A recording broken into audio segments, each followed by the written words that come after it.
Hi, it's Megan Hogan again. I just wanted to talk a little bit today about our story.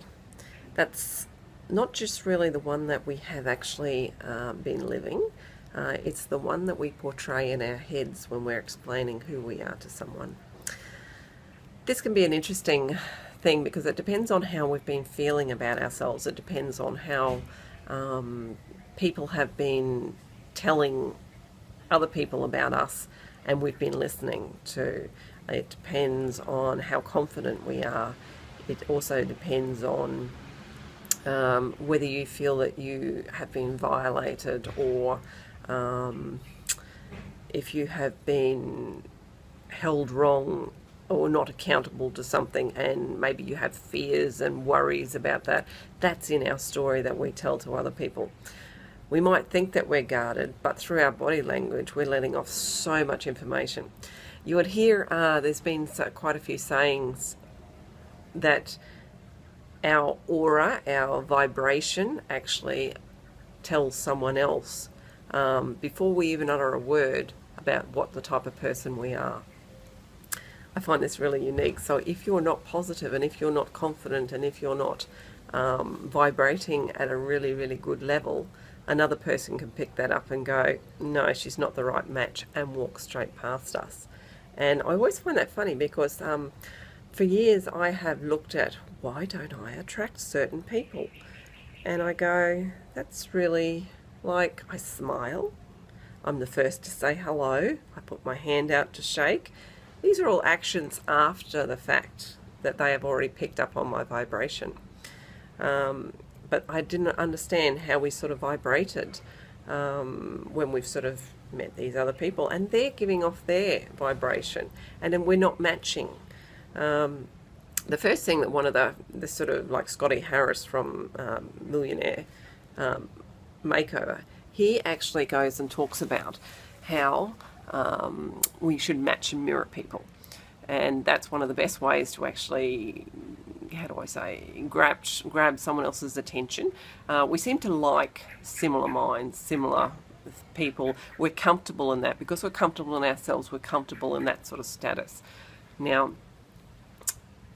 if we're a little bit different, say that you're a bit of an outgoing person, you're jumping around, you're very loud, conversation comes easy, you just want to touch and talk to people a lot, and then you get someone who's very quiet, very reserved, holds back his opinions, probably doesn't like to be touched, there's a good fair of distance there, you would sort of say they would probably not be the right sensation. You can imagine the vibration of the more outgoing person is at a higher pace, a faster pace.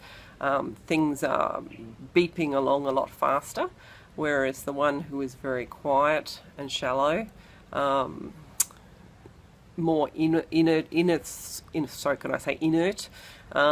they probably are tended to be a little bit more calmer. The vibration's probably a little bit more slower. Not to say there's anything wrong with that, no, not at all. These particular people will attract people who are of that same vibration. But the ones who are louder and faster, they will attract the ones that also have a high pacing vibration. Not necessarily that they will allow anyone to be louder than them. Maybe they choose someone who's slightly lower so they can be the louder, sort of more dominant feature in that dynamic. But it's very interesting to see why we attract certain people. And like I say, I think it all comes down to more working on your inner mindset. The story that we tell other people. First of all, we have to sit in front of a mirror and actually tell the story that we know and we've been saying over and over when we meet someone. Hi, I'm Megan Hogan, I'm a mum of 3, I live in North Queensland, I've only been a worker at this, I get tired at sort of jobs and I have to keep moving because I like change and I can never do the same job over and over again. Just whatever that story is. This is such an old story of mine. And then you have to sit in that mirror and you have to really listen to it. Listen to what you are saying, watch your body language, how you are saying it, and then start work. Is this how I want to be? Is this how I want other people to see me? You have the ability to create your own story. And sometimes when we say things, oh yeah, I'm the person who, doesn't really get involved in much. I like to sit back and watch people. I really don't want to be the star of attention. Those sorts of stories, whatever that is. Is that really what you want? You just have to ask yourself, do I want to still be that person? I only have my one life here. Or do I want to be something that is still me, but I'm going to portray it differently to others? Do I want to say things like, I love art. I love how it inspires me. I love to taste foods that just wakens the senses. I love to do it. I'm a vegan. So I have a really strict way in which I eat because it's what I believe in. This is not in my story that I used to tell people. I'm a huge animal lover. I've been put on this earth for protecting animals, standing up for the ones who can't talk. I believe we should do practices that are more humane. I've looked at a couple of different religions since I've been in Thailand here, and how 80% of the people here are Buddhists, and just reading how they are calm, gentle people. They don't hurt things. We could be sitting in a restaurant and there's like cats and dogs just walking around in the restaurant, and the staff are okay with that because we don't hurt anything. If they are there, they may be there. And they don't seem to cross the boundary either of being vicious or harmful. They just accept and enjoy other people's company, and they get food offerings, a little pat here and there, and then they're off again.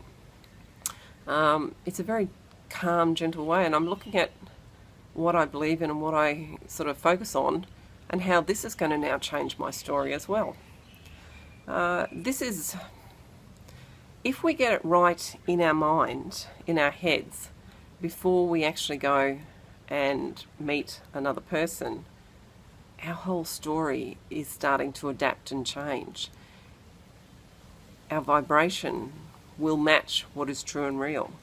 And we really have to be, not what our parents told us, she's the one that was a little bit scatterbrained, or she's the one that was, overweight for all her life and she can't control herself, or, she's the one that laughs so loudly that, everyone will hear her, and she's not a quiet person at all. Whatever the case may be, we're going to present so much differently. Our vibration is going to be just so much different, and people will see that. People will feel that. And I mean, we got to look at all the things that we have done in our lives, some things that we are so proud of. One of the ones was that we got knocked back for a bank loan. I wanted to buy a caravan park and we didn't have enough equity. So what did we do? We asked questions. Well, how do I? How do I get to that point? What's the figure you need? And then we go back and we work it out. And, I did a quick land subdivision, didn't cost very much. And we came back within about 7 months, all of it was sold. And the bank lady just looked at us and said, how did you do that? And we just said, well, you told us what we needed to do, and we just found a way that would get there quicker, and we actually exceeded the amount that she wanted. And within that year, we had a caravan park. That's a very proud moment for me. It was sitting on a swing one day and just realizing, oh my God, I've just moved up a level in my brain of where I thought I could only go, my ceiling, and now we've gone here. That was a very awe-inspiring moment. Now, when we're doing these stories, we should actually be encapsulating these proud moments. These are the defining things that we did things in our lifetime. We're not telling people. And they're the things that people will actually respond to. We're not bragging. We're not, we're putting it through in such a way that we're grateful. These things have happened in our life. We are grateful, and we're willing to give people a hand up if they would like some hands too. And we're also learning from other people's vibrations and what their stories are. You find someone who's come from, so like some of these Taiwanese people, and they've been a little bit underprivileged. But are they underprivileged in their own land? Probably not. But to me, they sound like they could be. And it's just so interesting because, you know, they have gone from this and then they've gone to education and then they've gone to work and they're very proud in their job of what they have and so forth. But you say, would you like to travel or something like that? Oh no, I can't travel. There's just not enough money for that and I must work every day. And then you feel like because they've done such good service to you, they're good vibrating stories, they're just pumping along and you're just so proud of them, of what they've done so far, that you would like to offer a gift. And giving is part of being good, and giving is everything, but that's their choice. Give it in such a way that it's their choice, that it could make them more money over time, it could give them something that they desire, but not something that would make them feel worse for what they do. Now these stories that we have and we're telling people, his story of us was, oh, but you're rich. No, we're not rich. The other story is, oh, but you have plenty of, you know, you can eat well, you can take time off, you can have holidays, you can go anywhere in the world that you want to. We all know that no matter where we are in the world, we all struggle to earn what we have. But yes, we have an opportunity through the earnings that we have, that there are countries that are lesser value in dollar that we can take advantage of, that actually brings that to life. If we went to a country that was better than our dollar, naturally we would find it hard, because everything from accommodation to food to tours to anything would just be almost twice as what we would normally pay anyway, so it would be extremely hard to have that. So yes, we can take advantage of those cultural differences, but when you see that some of the countries are lesser than our dollar, and they don't have the same opportunities, I look at things and what can we do that can actually benefit them, not just for the one-off, but maybe it can benefit a few times after, or provide more education that changes where they are, or if they want it. Or is, you know, he just wants to take the family for a nice, you know, 5-star holiday somewhere, just something very quick, a weekend away, something that helps change his perception and his life to feel like who he already probably entertains to people like that, and now he gets to accept something like that. So by listening to other people's stories and having our own story that's emitting, it can bring up so much goodness. We really need to look at, what are we telling other people? Why aren't we attracting other people? So it must be something to do with our vibration and our story. So get your stories right. Where are we heading?